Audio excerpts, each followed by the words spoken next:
Raptor asks, can you provide any insight to how the deck-based matchmaking in the play queue works? I've had some bad experiences recently, like playing super jank decks to complete a quest and getting matched against fully powered up standard decks.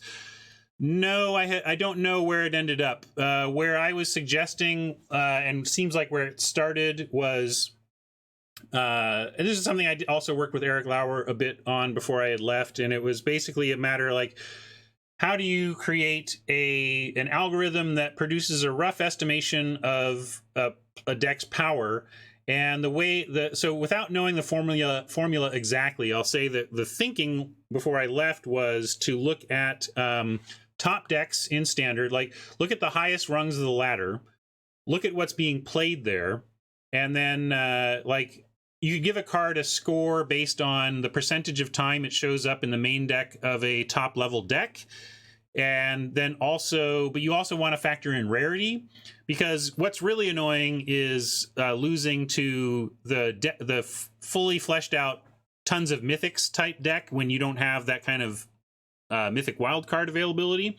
But most people aren't mad that you played a shock, right? Everybody has 4 shocks. So there's a certain, even though shock is ubiquitous and ultimately quite powerful in standard, it doesn't bother people to play against it. So you would incorporate rarity as that knob, like that people like, because the point is to have a matchup that feels good, and what feels most bad to people in a casual matchmaking situation is a disparity of rarity, disparity of mythics and rares. So they kind of focus on that, I think. But then there's also just win factor. You don't want a good player camping out in the play queue because they've kind of solved the algorithm for themselves, and they have this thing, they have a deck that performs really well but gets paired up against worse decks, and they just crush.